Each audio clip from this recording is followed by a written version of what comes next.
we go. 3, 2, 1. Boom, and welcome to... Fuck was that? Oh, you're good. Just keep going. Boom. You messed up my whole deal now. Welcome to the Big Honker Podcast. I'm Jeff Stanfield with the world-famous Andy Shaver. With us today from Amarillo, Texas, and this podcast is brought to you by Shin Gear Waders, the Scout Boot. Go to our Patreon account. Got to sign up today because today we are giving, or I guess this comes out. When's this come out?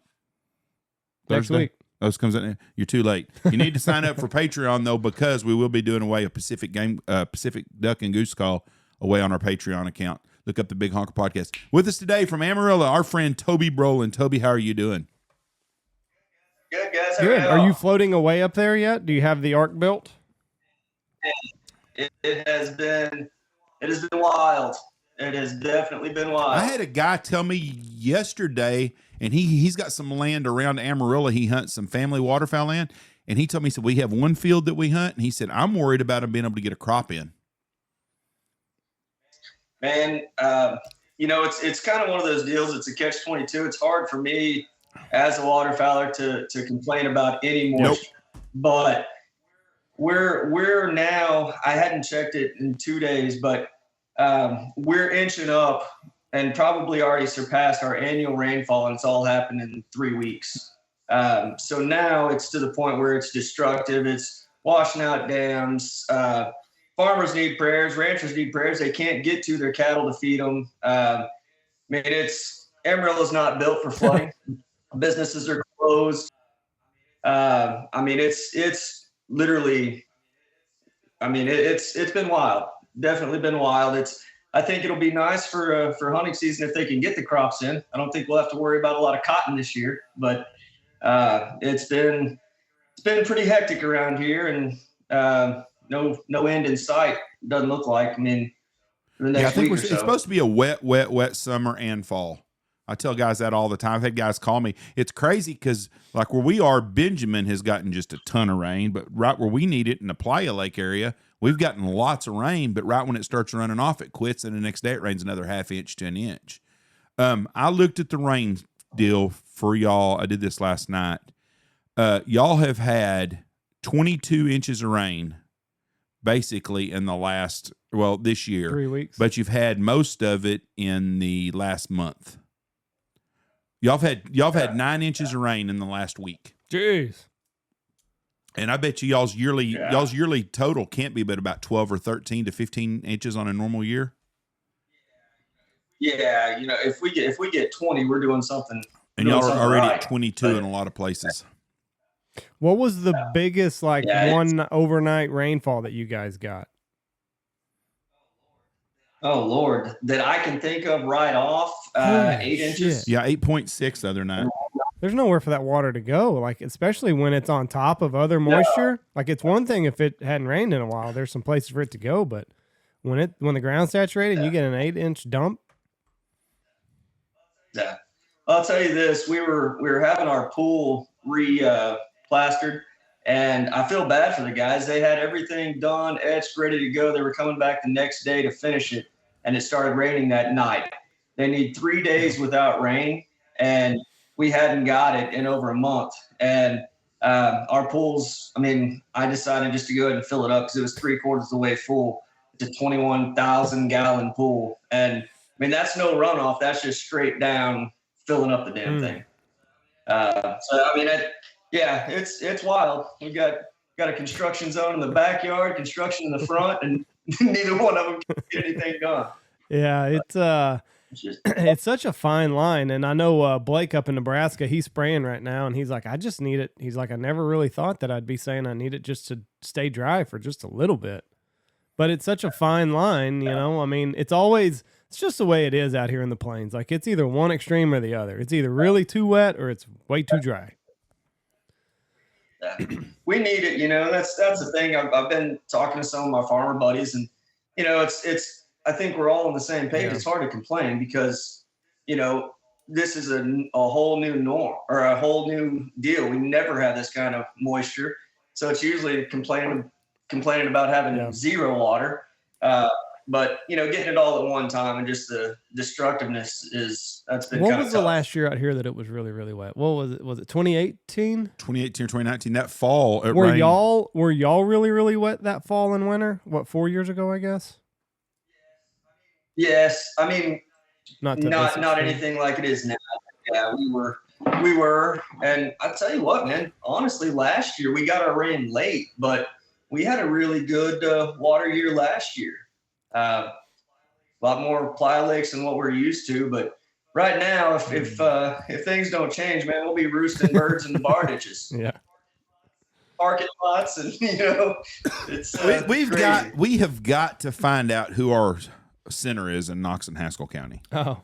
And we've decided that it's not northern Knox County. It's probably Haskell County is where the center resides, because Knox County's wet. Haskell's wet, but right where we need it to be. There's a center that lives somewhere in that area. Right. And we got to flesh that. It may be Justin Hill. You read my mind, man. It's and Justin, he comes across, he's aged a lot lately. I mean, he looks like he's 94. So, maybe it's Justin. Maybe we need to cleanse Justin. We might dip him in the Brazos that's running away. I think what we need to do is burn some sage leaves and rub them all over his little ass, and then throw him in the Brazos. That's the answer to the whole thing. Maybe that'll fix us up. So how is your back? I saw the pictures. Are you finished this up yesterday? Yes, sir. She's a little tight today. A little tender today. A little tender, but yeah, man. I tell you, that's where I've been getting most of my catching up on my email and my work. Just sitting there getting zapped on the tattoo chair. But yeah, we finished it up yesterday. How many hours was this? Man, I think all in all it was six sessions, and each time 2 hours or so. So luckily I found an artist that was really fast and got it done pretty quick. No offense, but for someone that's not a tattoo junkie like myself, I told Michelle the other day, I said, that poor bastard's got to be miserable. Got to be miserable. I just cannot imagine the pain inflicted by that. It's got to be real bad, like right around like your belt line on the outside. That's where I figure it would hurt the most. Yeah. I have a whole new respect for the women with the little lower back tattoos. that little fairy or whatever. Yeah. I know what they call it, but I don't want to offend anyone. A tramp stamp. I know.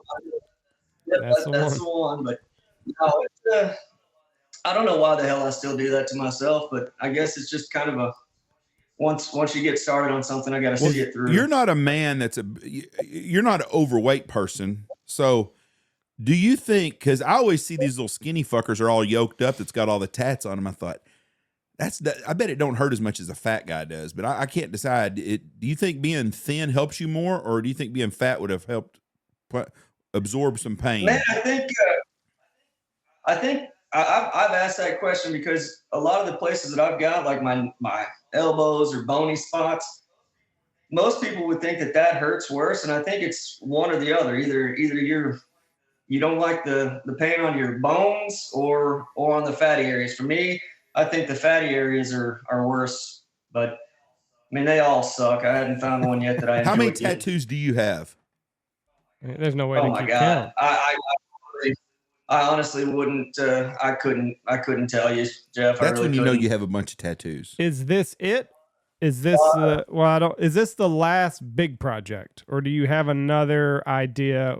Number one, you got to be running out of real estate. Oh yeah, I've got so see, I get all my ideas and then we start working on them in the off season when I've got a little bit of time. But yeah, I've still got some other stuff in the pipeline.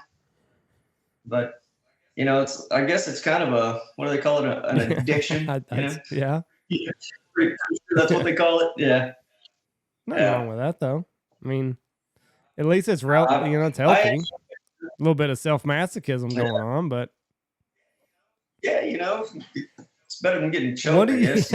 Right? Spit on me. So, like, is your wife just like keeping the back nice and healed up, like keeping this, because you can't reach that? No, I can't. And she is a team player. She'll help me out once or twice a day, just put some stuff on there, and then then other than that, she's like, "Well, you do this shit to yourself, so I don't really feel sorry for you." You know, we've got a friend of ours that got his penis tattooed. Yeah. Oh Lord. And ruler. We're there, huh? We're going there. Well, anyways, I was asking you, have you thought about doing that? No, I don't know what I could fit on that little guy. But Yeah, maybe a T. I don't think I got what it takes. Don't think I got what it takes either in size or in strength. You know what I mean? He had to be. You could get Justin Hill a life-size Justin Hill put on it. Whoever you know that got their penis tattooed, you better call that man sir. I know the guy who got the tattoo, and we know the tattoo artist that did it. Yeah. Both good friends of ours.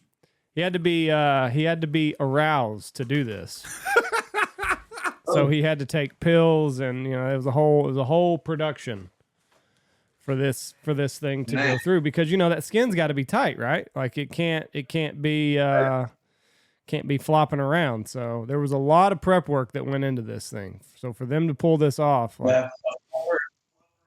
fluffer on hand, and talk about a bonding experience between an artist and a you thought you were tight with your tattoo artist. Yeah, I just thought I hope old buddy bought him a steak dinner afterwards. I don't know who owes who the steak dinner, to be honest with you. Like, What are y'all talking about? I had to put my computer on the charger. Who owes who the steak dinner after the penis tattoo? The tattoo artist or the guy getting the tattoo? That's I don't know. They're both kind of losers in my mind. That would be I don't know. Oh, the biggest loser would be the guy that's got the tattoo on his pecker. You think so? Yeah, that's got. He didn't have to hold a pecker in his hand for but 3 or 4 hours. The pain that was associated with that has got to be just unbearable. Can you imagine every time you piss?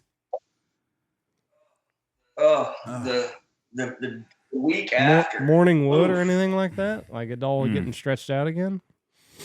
Not good. I can imagine being like the worst sunburn ever. I can use my imagination. No thank you. Can you imagine? This guy's a single man. 4 years down the road, he meets little Miss Susie Homemaker that has just changes his whole world, and he falls in love. And the first time she sees that thing, like, oh, you lost an inch. You got to ask. Well, no, you had to answer a lot of questions on that. That's not something that just. Did I see it? Yeah. Where were you? Who were you with? The hell? Yeah. I mean. He's like, keep the lights off. Keep the lights off. Well, I don't mind what you look like. Just keep the lights off. I don't want you to see. Then they put the stencil on wrong the first time, so like he had to erase it and like do the whole thing all over again. So it was a little bit crooked. I bet that was the most enjoyable part of the whole process. Can you imagine how embarrassed you'd be if you had a little premature ejaculation when the guy's tattooing you? Right. Didn't know you were into that, like stumbled upon that you were into that. Mercy. Listen, I don't want you to give me a blowjob. I just want you to put needles on my pecker, okay? Yeah. That's what I really like. Not good. A whole new world. Oh, you don't know what people are into until you push them to extremes. So how... Is this guy in Knoxville? No, he's a pro fisherman. Pro bass guy. Okay. That makes a little more sense. He has people wanting to send him pictures of their daughters trying to set him up with him. He's a celebrity. Mercy.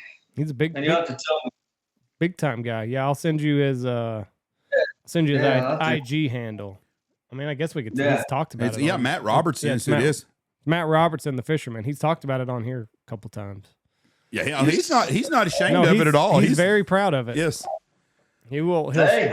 He'll show you for a nickel. He's getting a Dollar General neck tattoo, but it has to say Dollar General like the white girls say. I don't think he needs to do that. I've talked to him about it, but he's hell bent on it. I think it's a great thing. Plus, he's getting paid some money to do it. I think Dollar General. I mean, the guy finished 5th this weekend in the deal. He's a top 20 fisherman.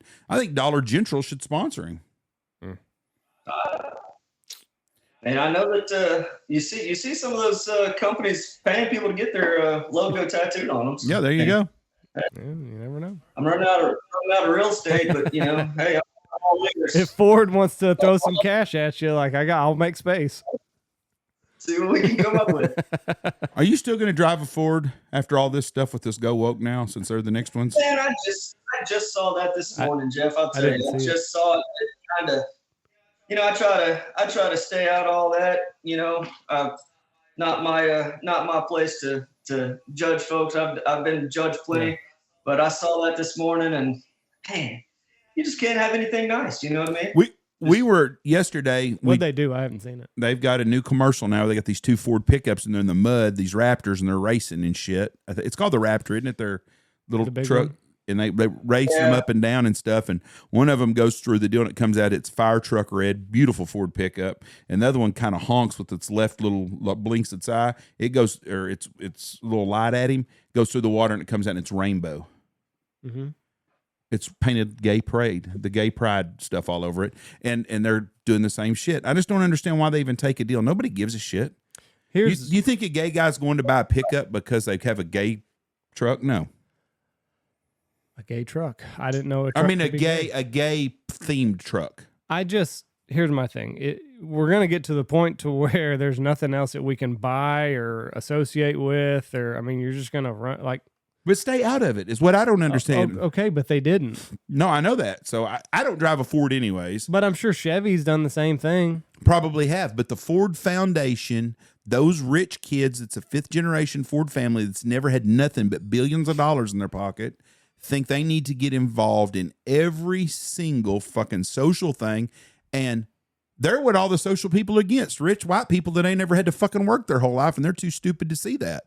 But they get involved, and they don't have to get involved. Yesterday, I took my mom. We went to Wichita. Anyways, me and Michelle drove through the Target parking lot going to Specs Liquor. And when I did, there wasn't a lot of people in the Target parking lot, but there were people coming in, and there was a couple of redneck-looking guys coming out. And I thought, look, I guess you missed the memo, fella. But there wasn't very many people in Target. But Target's another one. Stay out of shit, and you'd be better off on the bottom line of the whole deal. Little Debbie's oatmeal cream pies. I like Little Debbie's snacks. I hope Little Debbie don't go fucking too woke, and I'm sure they have, because then I won't buy that shit no more. But I'm not going to spend my money, if I can help it, with these people that are pushing the transgender shit. The rest of the stuff, I don't give a shit. I don't care who you marry. I don't have no problem with the gay shit. But I just don't know why we got to prop up who you sleep with. But I don't know that the flag is the transgender stuff. No. It's not that. I don't know why Ford even got in the middle of this shit. Ford did not have to do that at all, and their sales would be the same. Listen, until you come out against the NFL, your words are hollow to me. Oh, I'm definitely a fucking hypocrite. I have the willpower of a fucking crack addict meth whore. I'm telling you right now. I do. I have zero. It's sad, man. It really is. We're seeing it everywhere, though. Even in our industry, we're seeing big companies going woke, if you will. My daughter, she got baptized a couple of weeks ago, and got her little charm bracelet. And I was there shopping for a charm, saw this I thought it was cute little bitty rainbow deal. My daughter's in the 4th grade now, and I thought it was cute, and ended up going with something else. And when I gave it to her, we took it back to the store to get it put on her bracelet, and I showed her the little rainbow one, and she's like, no, I'm glad you didn't get that one. I said, why? So, because the kids at school, they're in the 3rd grade. Kids at school are making fun of, rainbows and calling them gay and whatnot. It's just, man, I kind of want the rainbow back, if you know what I'm saying. Yeah. Kids need innocence. They took the rainbow from us. They've taken all the innocence from kids. And I don't get that. We went in a Christmas store in Chinatown in New York, and I walked in there, and they got every colored Santa Claus you could imagine there. I thought it was pretty funny, and I thought it was pretty. It didn't bother me at all. But I thought, a little kid going in there that's black or Chinese and sees his own Santa Claus, I thought that's a cool deal. Kids ought to have that magic left in them. They ought to be able to. And it had nothing to do with the rainbow stuff, but we've taken all the stuff that kids had that was magical, and we've ruined it for them. Everything. We have, and you can't watch them close enough. It's one of my. It's kind of funny that this is where we're landing, but before we hopped on, I was just now talking to my daughter. She was on YouTube, just on her tablet, and even you can set up the parental controls and stuff, but you can't control the commercials. They still find ways. I mean, there's kids. We were looking at this little girl that couldn't be 12 years old, 13 years old, on there doing little TikTok dances to the nastiest songs, twerking. You're like, man, how do you? And the thing is, these parents, we can't watch their every move. It doesn't matter how much you try. Whether they're doing it at home or at sleepovers or at school, for God's sakes, you can't watch them close enough. But the things that these poor kids are going to see, and that is now the norm, whether that's on Nickelodeon or Disney Channel, or, I mean, you can't protect them. It's everywhere. But the sad thing is, we try as parents to instill morals and try to bring them up in a way that, like we were, or that you're proud of, and try to somewhat protect them and get them ready for the real world as they're going to see it. And the morals that we're instilling are now, they're wrong. People are getting fired for saying yes sir and yes ma'am. What a time to be alive. And man, how do you navigate through that? I've told so many kids that have come hunting with us, and I love that, just Southern manners, yes sir, no ma'am. And I've told so many kids, you will get farther in life by saying yes sir, no ma'am than anything else. And I really believe that. Manners go so far, and I really believe that. But now it's like they're not teaching that in school, at least around here. You have to teach it at home, and it's wrong, apparently. It's they, them, and all this different stuff. And like I said, man, I'm the farthest from judgmental. Your business is your business, but at the same time, like when the morals we're trying to instill in our kids are wrong because of society, what do you do? It's a losing battle. I had a kid come in court one time, and he's been in a lot of trouble over a lot of things. He come in court, and he was yes sir, no sir, yes sir, no sir, very respectful. And I told him, I said, you know what? I said, I see you out in public and stuff, and I said, the way you're acting in here is the way you need to act outside. I said, it doesn't make you not hard or a tough guy like you think you are to say yes sir or yes ma'am to someone, or no ma'am or no sir, or to open a door for someone. I said, that's respectful. And I said, the same thing you did. I said, you will go further in life being respectful and polite to people than you will without being that way. There's nothing to prove. There's nothing to prove by being a jackass. Yes sir, no sir, yes ma'am, no ma'am. Smile to people, say hello to people, be pleasant to people. It don't cost you a dime, but somewhere down the road it's going to pay off. You may not even realize it pays off for you, but it does.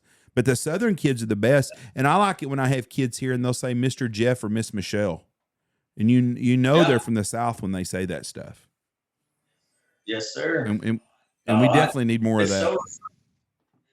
It is very refreshing, and now you got to just I make it a point to compliment the parents, because even at my house, I wasn't raised like that. I didn't have to call my parents sir and ma'am, and if I did, it meant I was in trouble most of the time. Yeah. But yes, sir. Yes, also, we learned at school, and if we didn't, we were getting smacked with a ruler or a yardstick. But now they don't learn it at school. They don't learn it at home unless you're one of those parents that teaches them. And if you are, great. But I just wasn't raised like that, so that's not my comfortable. It's not my comfort zone to make my kid call me sir at home. But that's the only place they're going to learn. Well, I tell you what, when I eat dinner with when we go out as a family to eat dinner, and I got 3 kids that are all raised boys, and when the waitress asks them something and they'll say yes ma'am, no ma'am, or yes sir, no sir, thank you, I'm as proud then as I am that I haven't had to bail any of them out of jail yet. You haven't had to bail Zach out of jail? Absolutely. I've never bailed Zach out of jail. Oh. I kept Zach out of going to jail a couple times probably, but I never bailed him out of jail. Oh. But I am proud the way y'all have your manners. Yeah. Well, and I mean, all you can do as a parent is just instill a good foundation and just pray that they adhere to it later on down the line. I can't imagine my parents having to pre-watch a movie to take me to a Disney movie. Yeah, like it's crazy. Like if we take our kids to a movie, we have to we have to go online and see like what's inside of it. But that's the, like you were saying though, just because the movie's not bad doesn't mean that there's not going to be a preview for another movie that you're like, fuck me running. Like, Yeah. seriously, they snuck it in there. And I mean, it just, like you said, like, you know, we were watching like Andy Griffith the other day, and one of the commercials, because TV Land is basically owned by, you know, all the companies that are going woke. So like you're gonna get the drag show commercials, and you're gonna get all these other commercials. It's like we're watching Andy Griffith. Like you can't just, like, I should be able to turn my back on my kids when Andy Griffith's on, but it's like, nope, RuPaul's drag show. Come watch this. They should be selling dick hardening medicine on Andy Griffith. Yeah, the Cialis commercial. That's equal. That's hard. That's also hard to talk. I mean, Dad, why is that guy doing that? I don't know. It sucks. Have you seen Cialis's commercial with the two guys in the bathtub? No. Thank God they haven't had one yet, but I'm sure it's coming. I mean, you would only need one pill, though, wouldn't you? Yeah, you split a pill. I mean, right? Well, like, you don't think they're both givers? You think one's a giver and one's a taker? I don't know how it works. That's not my wheelhouse, so I can't speak on it. But I mean, I'm actually surprised that they haven't come up with the two guys in the bathtub commercial yet. It's probably coming. Will all the Olympics boycott Cialis? Like, fuck it. I'm not having sex ever again. I have no idea. There'll be a lot of distraught What's women bad is around. when you reset the market. When you get to be my age, I have never honestly, I can honestly say on the Bible, I have never taken any kind of erectional medication of any sort. But when I'm in Mexico, them fuckers all think I do, because every corner I come around, Viagra, Cialis, I'm good. Thank you very much. So hard the cat couldn't scratch it right now, fella. But you ain't got to take a pill. Oh, what a show we've got going. So how was this last hunting season? Was it A+? Where were we at? Where'd we land? I'd say a good B+. We had a really good solid start. January, you know, we kind of, I don't know if y'all saw the Eagles. Well, they fuck it up. That we have not. I mean, we always see it. We've always, you know, we'll see a handful of eagles, and when we do, I've always kind of heard that they follow the tail end of the migration. I'm sure somebody will correct me. I may be wrong, but we see a handful. January, man, I mean, we got absolutely infested with eagles, and I'm talking 10 plus on our roost lakes. And luckily we had a lot of water, so birds had options. They weren't completely pushing out. But I'm talking, as soon as the sun would come up, you better be close. You better be hunting close to that playa lake. And it really didn't matter where they were going to feed, because every day they were not going to end up where they thought they were going to end up. They were getting pushed off, chased around as soon as the sun came up. And it was very interesting. You know, we really had to go back to the drawing board and go against the grain a lot of times, and just, you know, take some chances. And sometimes it worked out, and sometimes we cussed the old American bird. But it was definitely an odd. Can you imagine in September and October, you're like planning through, you know, you're kind of thinking about like, okay, what could go wrong this year? Eagles never crosses your mind. Like, not enough water, fields getting plowed under, somebody trespassing or bumping the roost. Never eagles. Eagles in October. But we've had to deal with them back a long time ago. We dealt with them a couple of years here, not in huge numbers, but they'll just fuck up anything, you know. Like one of our playa lakes one time was holding 25 to 30,000 geese, and then like there wasn't a goose there, and like when the guides come in and said there's nothing there, but there's a couple of bald eagles over there. Well, that's why they're somewhere else. I mean, that's exactly why. And I've had people up north tell me they fuck up their hunts a lot of times too. 2 years ago, we had, you know, it was a pretty dry year. We didn't have a whole lot of water options. So our roosts were holding a shitload of birds, you know, it was major roosts.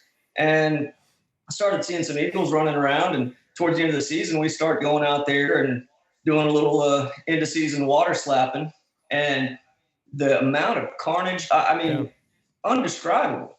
Like, just, you couldn't take a step around, you know, big roost lakes. Couldn't take a step or two without stepping on something dead, or a duck part, or a foot here, or a beak there.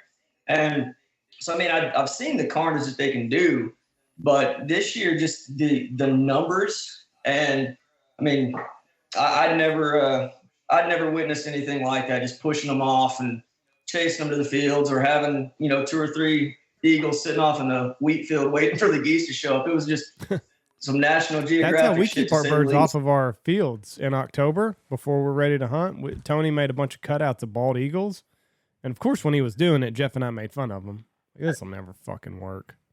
It works. Surprisingly works. They fly over the field and they see that big white head, and well, I guess we're going somewhere else today. Yeah.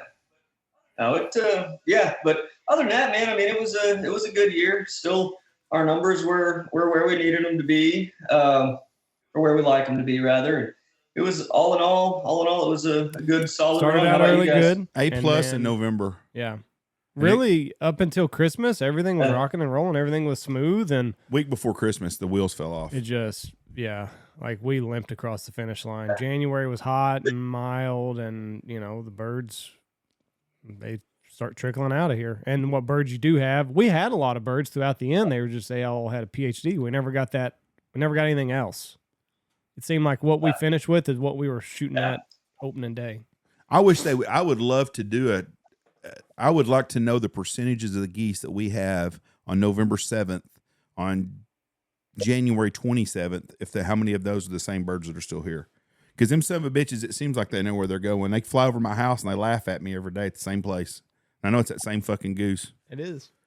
It's been just crazy. The lack of winter the last couple of years, and we had an extremely cold week there for a little bit right at Christmas. It got cold, but that didn't change nothing. What we need is you guys are living the life we lived in the 90s. The Amarillo is the Knox City of the 90s when we had all the small geese are here, and it seemed like they're like our specks are now, calendar birds, and they came.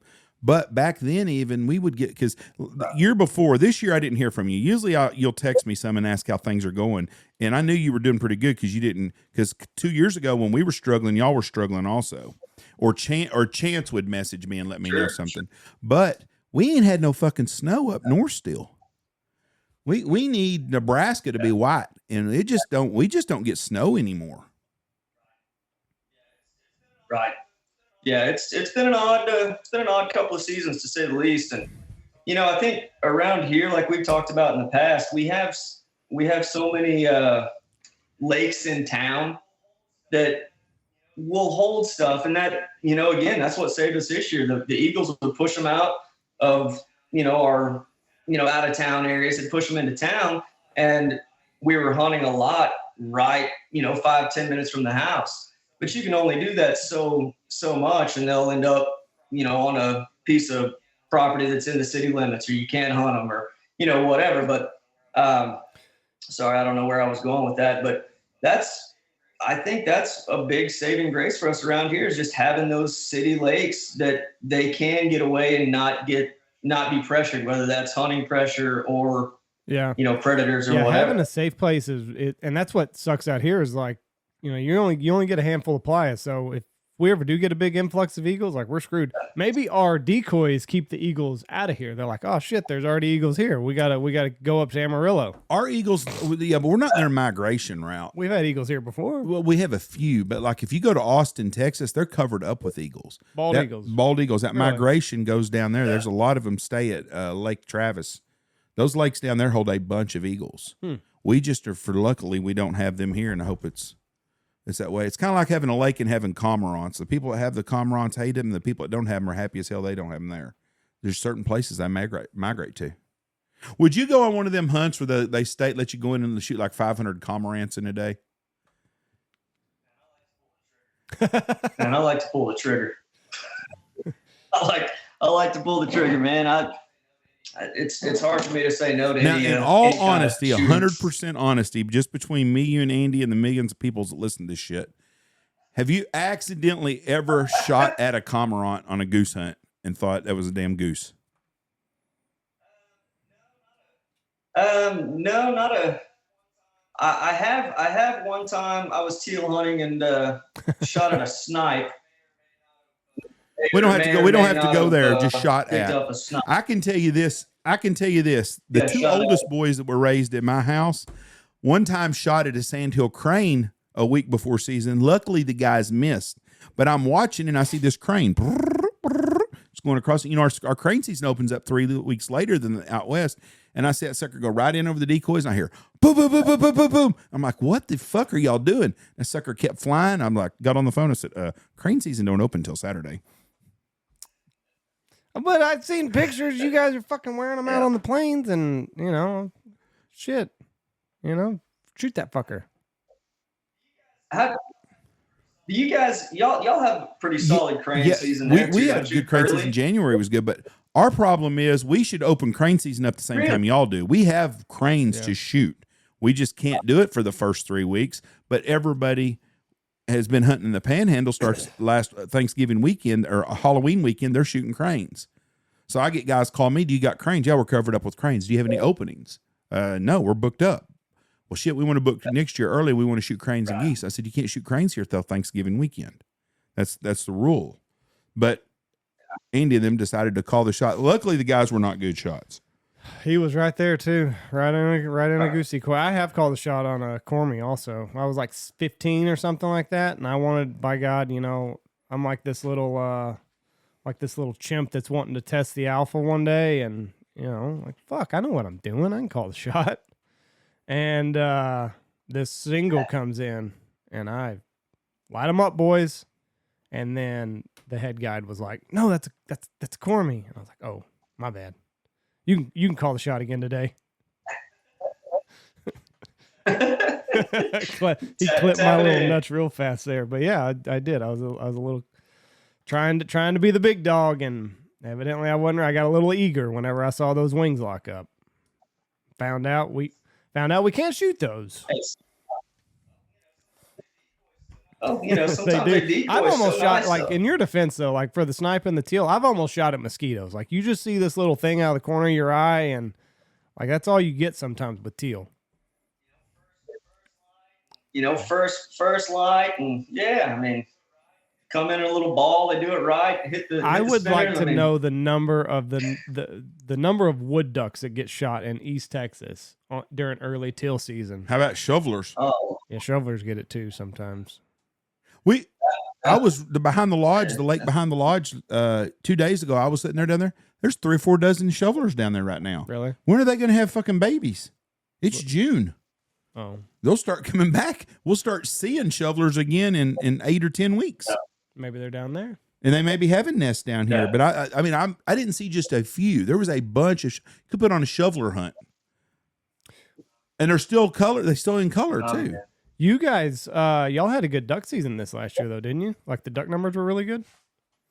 Yeah, we did, you know, and typically if we have the water, like we always have, well, not always, but we normally have good duck numbers, but the problem is we really don't ever have extra water.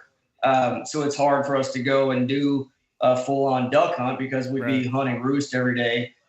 You know, they're all in the same water, but we had some incredible dry field duck hunts later in the year. And the last, I guess it was the last week of the season, man, we've been watching this field. Ducks are hitting it every day. And I'm just one of those guys, you know, unless geese are feeding there, it's so hard for me to gamble on a dry field duck hunt because we've just seen it too many times. It's before shooting light or after shooting light. And so we're watching, and I mean, they're hitting this thing like clockwork, but there's no geese. So guys are just kind of watching it. We finally put the weather pattern kind of lined up, and we went and hit it. And man, absolutely incredible. One of those once in a lifetime kind of hunts.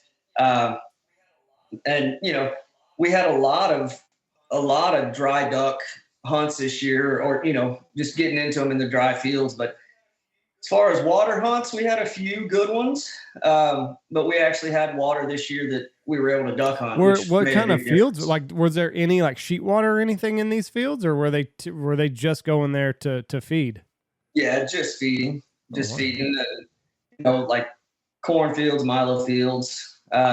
Did get into some ducks in a wheat field, which is I felt like we were in Oklahoma for a little while, but Not the norm by any means, but it happened. Yeah, it's going to be interesting to see with all the water you guys have this year. If the duck numbers are even better this year than they were last year. I mean, I got to imagine that they would be. I think the bird numbers will be nice. Assuming that the farmers are able to get the crops in, and again, we really need some prayers on that. But they're going to have plenty of food and water, I would assume. So I think the numbers will be good, but it'll also be kind of tough because they'll be so scattered out and have options, everywhere. That's always interesting. I don't know if I like it when a drier year or a wetter year. I mean, I'd obviously rather have water than no water, but those years where there's just standing water everywhere, hunting is a little tougher.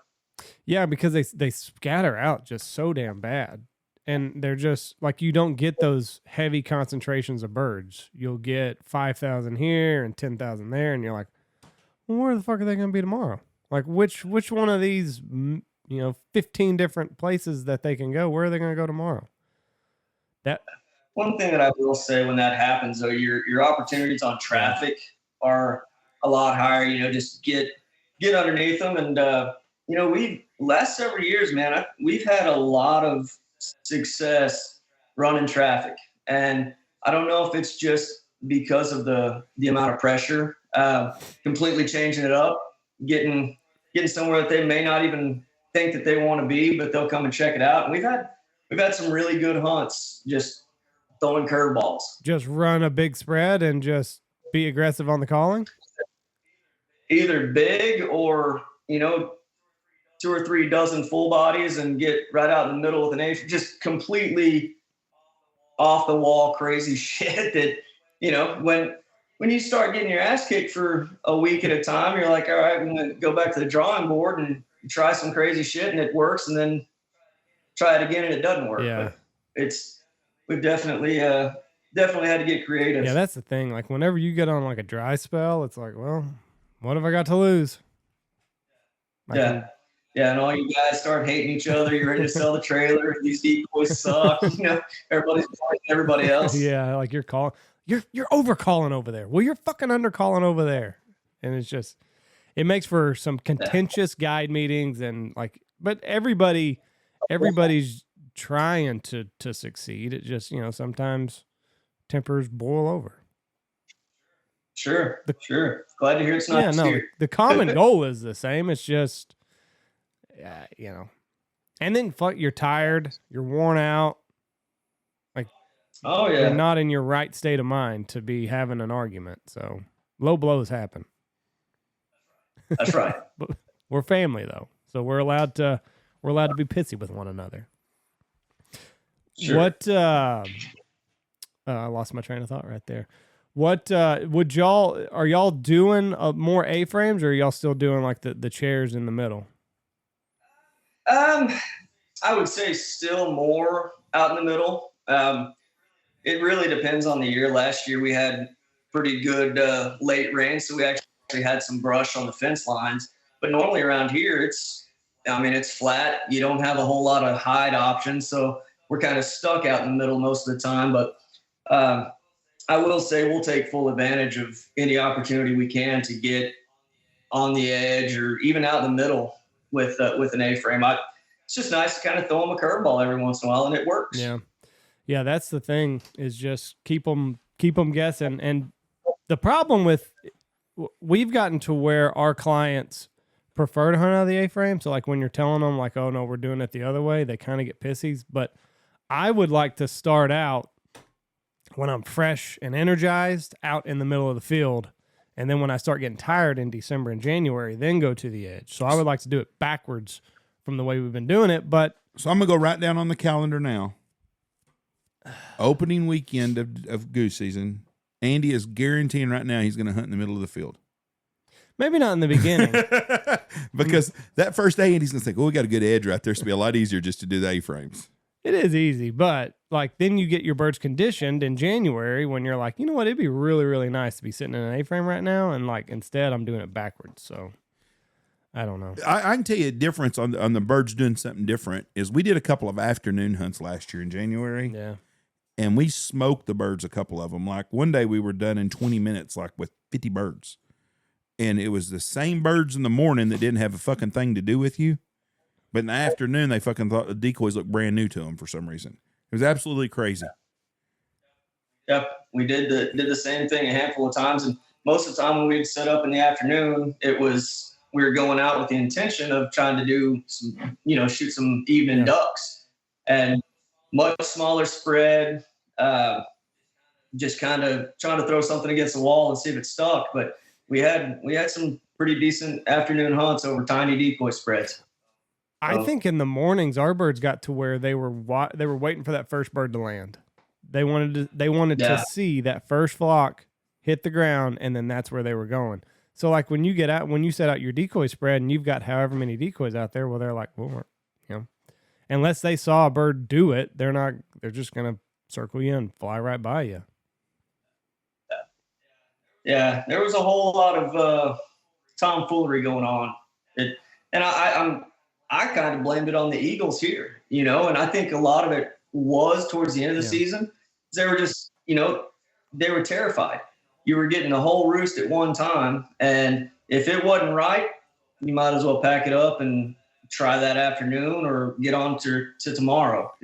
You're literally going to sit here and watch them fly from field to field trying to figure out where the hell they're going to go. Let me ask you this. Have you noticed that opening weekend of goose season is on a Sunday this year, opening day? No, I have not, Jeff. I have not. But see, normally for us, we kind of start out on cranes, and around here, our goose numbers aren't great until Thanksgiving-ish, and it's been kind of inching a little closer to the beginning. It's been inching its way. Birds have been getting here a little earlier. Sorry, my Adderall hadn't kicked in this morning yet. but no, we've been seeing geese a little earlier, but typically we kind of focus on cranes until Thanksgiving, because that's what people want to shoot. Yeah, our goose season opens on a Sunday, November 5th. Yeah, that's the dumbest shit ever. Take away one of them fucking February days, and it's on daylight, so we're not going to have to go through that this year. For whatever reason, the daylight savings time, we've been doing this for 25 years. The day that it switches, we're always scratching our head. We're writing shit down on a piece of paper like, okay, we did it this time today.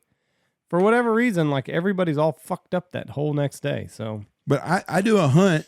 We are November 6th, 7th, and 8th is Monday, Tuesday, Wednesday. Yeah. And we're basically sold out those days. I didn't book anything on the 4th and 5th for some reason. I don't know why I didn't.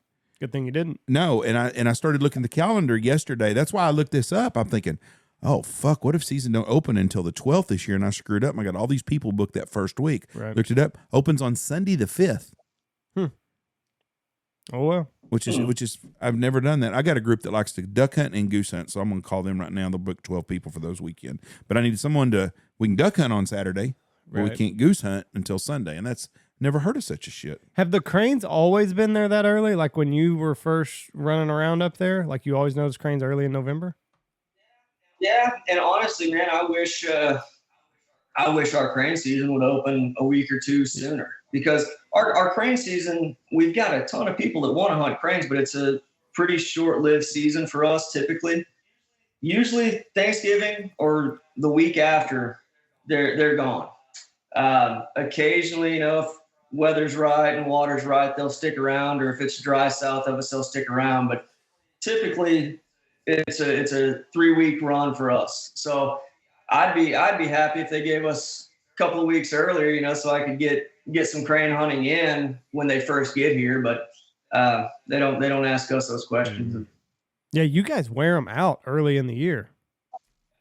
Yeah, like I said, it's a short-lived deal. And truthfully, you don't have to go very far south of us to stay on them. But as soon as we start seeing our geese show up, that's kind of our happy place. All of us are tired of chasing cranes, and we'll start getting back in the swing of the geese. Those things, they can be frustrating. And like we do most of our crane hunting in December and January, but like their mind changes from day to day. Like the way you do it one day, you can do it the exact same way the next, and you just look like you're the biggest jackass ever. Can we change some of the editing, some of this shit? What? Well, because I'm a dumb bastard. I was looking up the 2022-2023 season. It does open on Saturday. I couldn't understand why they fucking would open it on a Sunday. This says November 5th right here. 23 or 24 or 2? That might be deer. I don't know. No, it's 2022-2023 season. I had to look up the 23-24 season. Well, you're a dumb bastard. Yeah, I am. I was looking. I kept thinking. I thought, there's no way. And I looked and looked, and I was like, fuck, no wonder. So we are going to have to deal with the daylight savings time. Yes, on the first day. Don't worry about that, Jeff. You're fine. Everybody makes mistakes. Well, I appreciate that very much. But yeah, cranes, like there's been times you think you're on top of the world, and then you just like, all right, we got them figured out. We'll do it again tomorrow. And then that was the wrong thing. Have y'all shot a banded crane? One in all of in I guess 10 years or so. We never. One banded. We never have, but I had a guy last year that shot one up by somewhere along the Red River, and it had a radio transmitter on it. And then the next hunt, he went with an outfitter out in the Panhandle somewhere, and they shot another one. No he hunted shit. with me, and he goes, "Will we shoot any banded cranes? You think?" I said, "I doubt it. We never have before." He goes, "Well, the only two hunts I've ever been on, we've killed one with radio collars on them." Wow. Well, we broke that streak. Yeah, invite him to come stay a week or two. Yeah, no shit, right? Well, we broke the streak. We didn't shoot one when he was with us, but you got to be a tough son of a bitch to band a crane. Can you imagine? God, I don't know. I guess they do it while they're young. Well, I don't know. I don't know how they do it, but I wouldn't want to rectangle with one of them damn things. No, fuck no. When they stand up and hiss, like I just bring out the shotgun. Not Jack. I really they've got to do it the same way. Net them. I don't know. Yeah, like maybe net them and then just jump on top of them. Oh yeah, I see what you. So yeah, 2022, 2023 it opened November 5th. But that's what I was looking at. That's still on Texas Parks and Wildlife. That's what I had to go look at a different page. So it's November 4th is when season starts. Right. You just assumed that they had updated their website. Because, it still says on tpwd.gov November 5th. So I've sold every hunt. Except opening weekend, I haven't booked anybody yet, which I will. It won't be a big deal. I'll sell it out. But I couldn't understand why I hadn't had nobody there. And that's what started making me think. I thought, I hope I didn't screw up. Do y'all have the pigeons around? In places, yeah. In places. Really, if you look for them, you can find them for sure. Is that anything that y'all do in the afternoons, or are you just not worth your time? And most of the time, just because we hunt such a wide area, our afternoons are pretty well windshield time. We have, but not something we offer every day. If guys want to go hunt in the afternoon, they can go and do pheasant and quail. Just do kind of a pin raised upland hunts. Yeah, that's what we do. You do quail also? We do just pheasants. Yeah, we do both pheasant, quail, and chucker. We used to do a lot of chucker, and we do pheasant, and it just works out the same. The chucker, boy, they covey up fast. We did a hunt one time, and a guy wanted to put out 100 chucker to go with 100 pheasants. Fuck, we had 100 pheasants scattered all over the place, but we had one big fucking covey of chuckers. Oh, you're kidding. No, they covey up fast. Oh, and I asked Dad, I go, how'd it done? He goes, oh, that's the biggest covey of birds I've ever busted in my life. He said, it was great. Problem is, it was just one covey. I go, what? He goes, oh, hell yeah. He goes, they covey up fast. Huh. I didn't know that. Is there beginning to be quite a bit of pressure out there? Are you seeing more outfitters and fly-by-night guys out in your area? Man, that's a yes. Trying to being the key word. We really did. We've been blessed. We hit it at the right time and built relationships with these farmers at the right time. But yeah, especially on years where it's dry, other places, you'll see guys kind of inching in. And man, if anybody's listening to this, like, just have a little respect. The Panhandle is huge. There's plenty of birds everywhere. Go find your own little stomping grounds. And the most annoying thing is just those internet scouters that they know, okay, this area, these guys are always on birds, and it's so easy around here. You got I-40 running straight through. you go 30 minutes any direction, you're going to find birds. But it is, it's frustrating when you go and talk to a farmer and or they're calling you, the farmer's calling you, hey, so-and-so's offering to pay this in the morning, and, just coming around trying to throw their wallet and pay stupid money to hunt 1 or 2 times. And I mean, it's a game. It's the same shit that we deal with, but it's definitely, yes, we're seeing more every year. I tell them all the same thing. There's tons of good hunting at Lubbock, Texas. Yeah, you'll be another one of the 15, 18, 27 guide services there. Yeah, I have guys come up all the time, or somebody else say, have you ever heard of whatever the name would be, Green-Legged Outfitters or some shit? And I'll be like, no. Oh yeah, they're in Lubbock. I thought, well, fuck. I'm sure they are. Yeah. I think a lot of the deal there is just the college kids, there for a few years, and nothing against them, man. I mean, hell, you make a good living doing this stuff. Good for you. But it's just now I think it's become a little more reasonable to start up your guide service, a little more financially easy.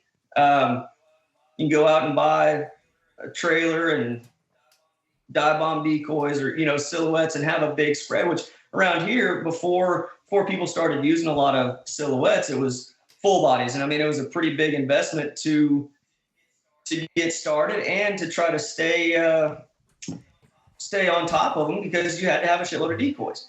Now you can do that for, 10 grand or so. You can have your own trailer, your own spread, and nothing wrong with that. But my only issue with it is a lot of these kids, they haven't gone and worked for somebody else. They hadn't really understood or put in the time to figure out how it all works, because they don't have to. They just go out and write a check, and they're, thanks to, the lack of Texas having a guide license or not having to have a guide license, they just kind of go and do what they want to do. The thing that's really changing that market, though, is the crane hunting with the decoys, the dive bombs.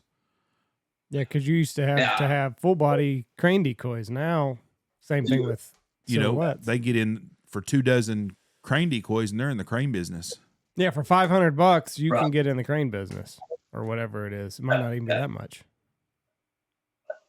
Well, and the thing is, these kids, a lot of it, and again, not all. There's a lot of guys that are doing it right, but when you hadn't worked for somebody else and kind of learned the ropes and don't know the etiquette or the unspoken etiquette, they're not worried about it. They're here for 3 or 4 years while they're going to school, and they may not ever hunt on that guy's ground again. They may not ever talk to that guy again. So they're not worried about fences. They're not worried about trash. They're not worried about tracks. They're not, it's just easy come, easy go, make a quick buck and move on.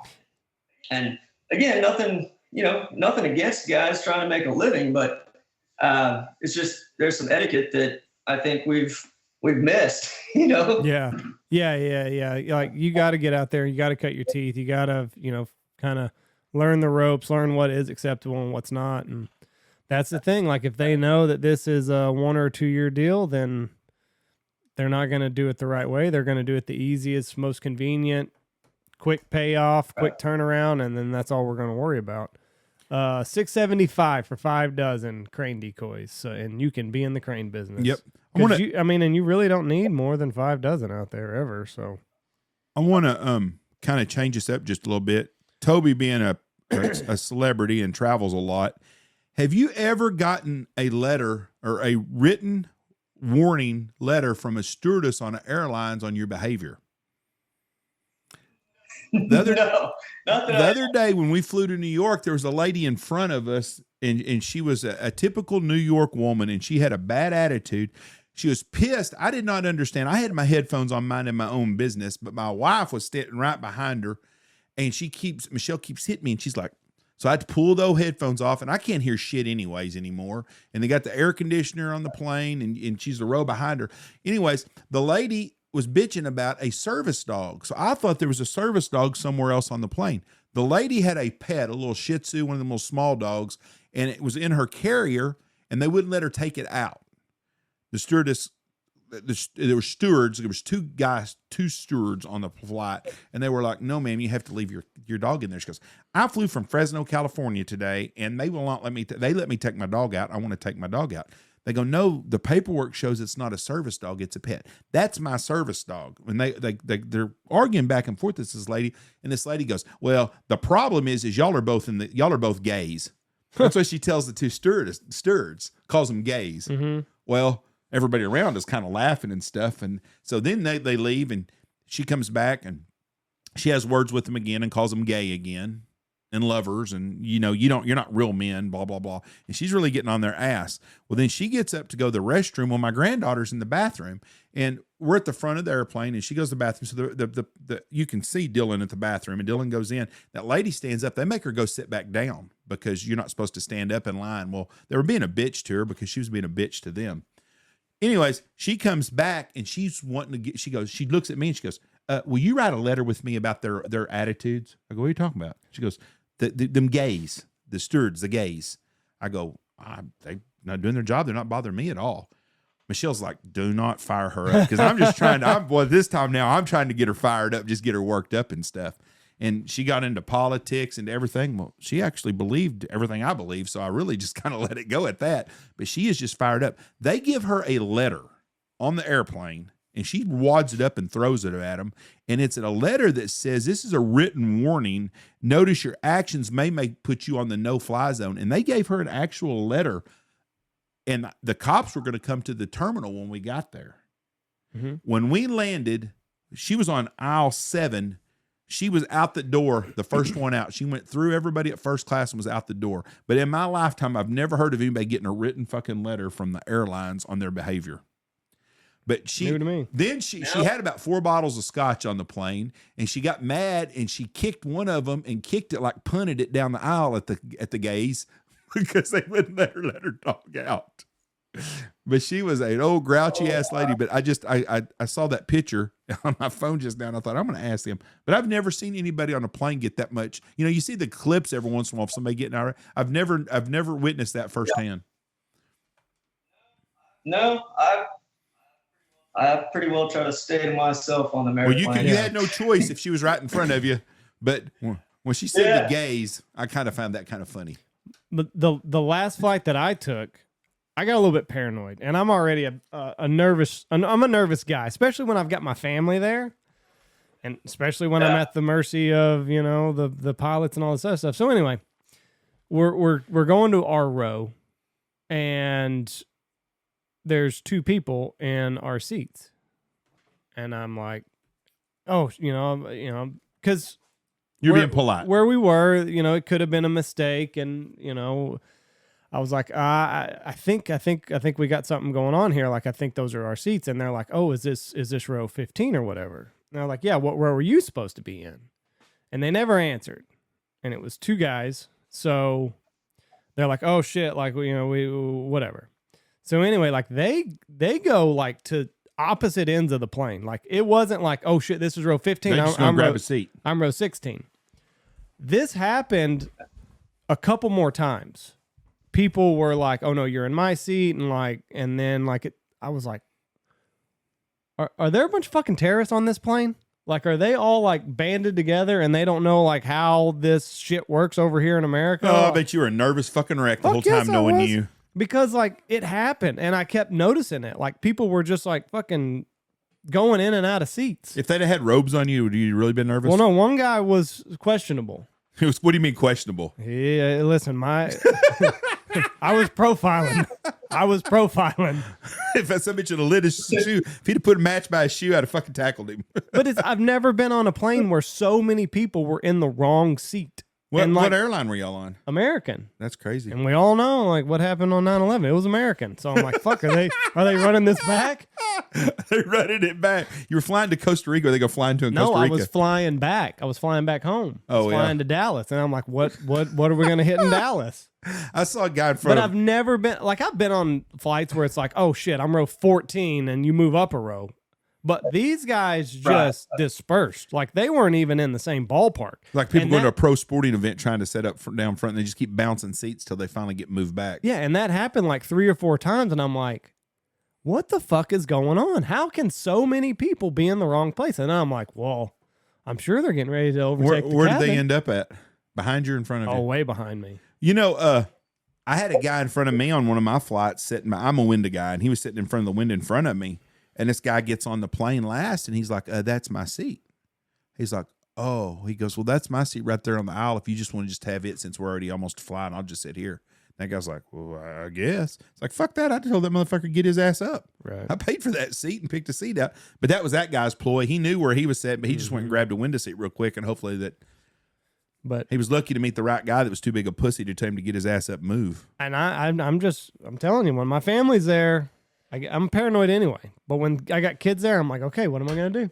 First of all, I'd like to apologize to all of our Muslim listeners for Andy being a profiler. Me and I don't know Toby, if this guy was and Toby do not play that game. We're open-minded. Well, I mean, Andy is the one here. Just so if you got some hate mail, that's Andy Shaver, not Jeff or Toby. I was. We don't approve of that, do we, Toby? We're better people than that. Yeah. Yeah, absolutely. Absolutely. I've got enough haters from the Middle With all your East. tattoos? Yeah.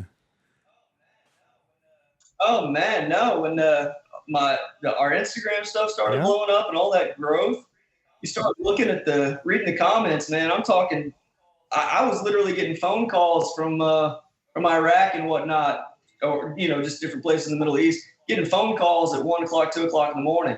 I had to take my cell phone number off of everything, getting, just nasty, hateful emails and messages and comments. And it was humorous, but yeah, I don't think I should go on vacation over there. What were they pissed off? Were they mad that you were killing so many birds? Yeah, just not understanding, But yeah, it was. Wow. Go do a little reading on some of those some of our reels that really did well. And my gosh, man, yeah, really, it'll get you fired up in the Middle East. Oh yeah, it'd be interesting to know what algorithm you triggered for this to be hitting over there. Dude, we were gaining thousands to 10,000 of followers a day, and it just looked crazy. But from what I understand, they'll follow you. Well, what we saw, they would follow us so that they could talk shit on our post and comment and be hateful. But growth wise, it looked great. They have you ever had Muslim food? What's Muslim food? Middle Eastern food? Yeah, well, I call it Muslim food. Halal food. There's a place in Manhattan called the Halal Brothers, Hallal Brothers, and it's food trucks. And they park right by the Midtown Hilton. And I'm telling you right now, we ate some chicken. There was a line. The fucking line, every time you went there was 100 yards long. People waiting in line. I'm like, what the fuck are they giving out blowjobs with this shit? There's got to be a reason all these people are in line here. Well, they set up another food truck right on the other corner, the same guys, but there was only like one person in there. I told Michelle, we got to go over and get something to eat here. So we went over and got, and they had chicken sandwiches, but it wasn't like a sandwich. It was like on a pita bread with some tzatziki, that yogurt sauce on there. And I'm telling you right now, you ask Mom, it's the best food I've had in a long time. It was chicken, but it was so I asked this other Muslim guy that was my rickshaw driver. I asked him about it, and I said, "What makes it halal, or however they pronounce it?" And it's how they kill the animal. They bleed it different or do something, but so anything kind of like it being kosher in the Jewish exactly. But boy, I'm telling you right now, the people were lined up buying that food and they're famous for it. But it's called the Halal Brothers. But I'm telling you what, it is some damn good food. But it's the first time I've ever had any kind. One of these days, I'm gonna stop at Punjabi Dhabi, which is a Indian truck stop between Decatur and Bowie, Texas. And I'm gonna go in there and eat. I always tell Michelle we're gonna go in there and eat one time because I want to try it because I've always heard Indian food's really good and spicy. Yeah, I'm kind of a creature of habit and a finicky eater myself, but my wife has said as far as like the Indian food, we've got a place here called, I think it's Punjabi Affair or something like that, and supposedly it's incredible. So what food. other shows are you doing? Are you just doing Dive Bomb, or do you have anything else that you're going to do? And I'm going to be at the Squad Fest this year. I wasn't able to make it last year. They did it on our anniversary, which I wouldn't have been good. But man, this year my travel schedule's kind of all over the place. We've got the lodge project going on, and just lot of different construction, like I said, in the front end, the back of the house. And so I'm a little more nervous to just be gone a lot. So I don't know what all shows I'm going to make, but I'm looking forward to seeing everybody at Yeah, you're all over again. the place right now. It's been, you count down the days, looking forward to kicking your feet up after the season. And I don't feel like there is an off season anymore. I think I get busier after the season. At least that's how I feel. During the season, I know what my schedule looks like every day. As soon as the season's over, I've got 6 months of catching up to do around the house, and it never stops. Which that's a good thing. It's what we worked for, but we stay busy for sure. Off season, and it could have just been when I was younger. Like off season seemed like it was forever, and now, I mean, you think about it. September 1 it's going to be here before you know it, and then when you factor in all the work you got to do at the lodge in August, and like there's not the time. The clock is ticking. Our off season's 5. No, We got 5 weeks off season left for us. Basically, after July 4th, we're ready. Yeah. I mean, like you said, Andy goes to Squad Fest. I'm going to Delta. We're going to be filming for our series in July in the swamps anyway. So we're going to be gone. But our summer's basically, we're going on family vacation in a week. And when we get back from that, we basically start getting ready to roll. It's like everything else. It's kind of like football. Football and hunting and the outfitting go hand in hand. It's turned into a year-round business. Yeah. And, right now, my big stressor has just been trying to make sure that this lodge is done and ready. And, I've really had to just kind of take a step back and say it's out of my control. This rain has been a delay. Then you got the construction delays. It just always seems like there's something. And I was stressing out about it because you have a hard deadline. But just kind of had to sit back and say, you know what, man, roll with the punches. It's going to work out, or we'll have to figure out a plan B. But, you can't do anything about delays. This rain has been pretty rough on that. They can't really do much.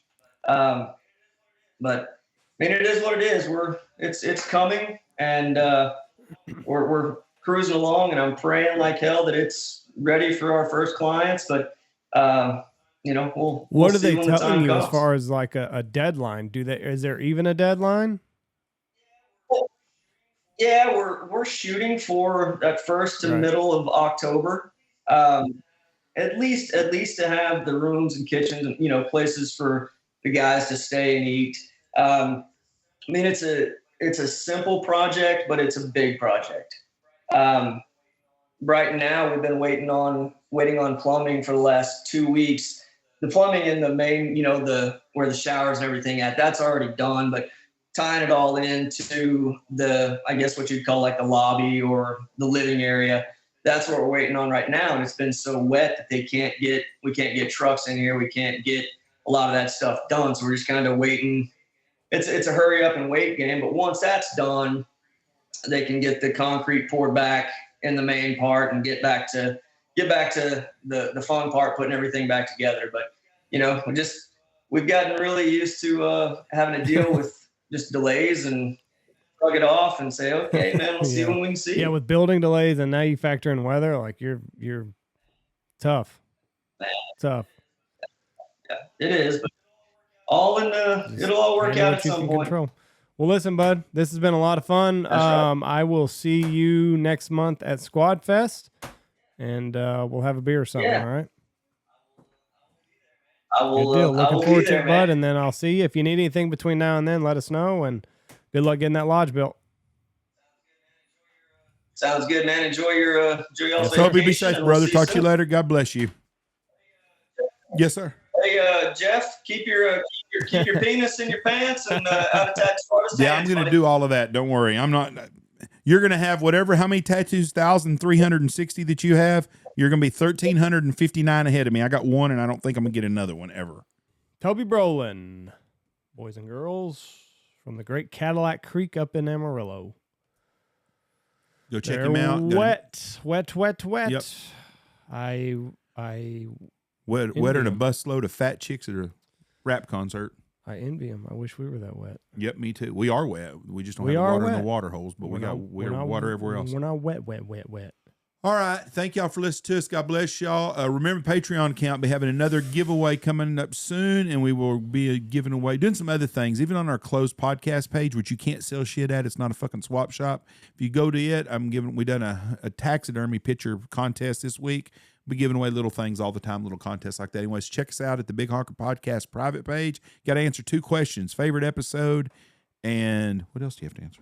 Do you listen to the podcast? Yes, episode? And your favorite episode, and you're in. That's it. If you try to swap shit on there and sell it, I'm going to block you and kick you out of there. Look forward to having you on there. God bless you, and have a great day. Go check out our sponsors. Go check out Pacific Calls, Dirty Duck Coffee, Dive Bomb Entries, Boss Shot Shells, Lucky Duck, Shin Gear, Looking Glass Podcast, Ducks Unlimited, Mossberg, Double T British Kennels, Alpha Outdoor Specialties, and Stanfield Outfitters.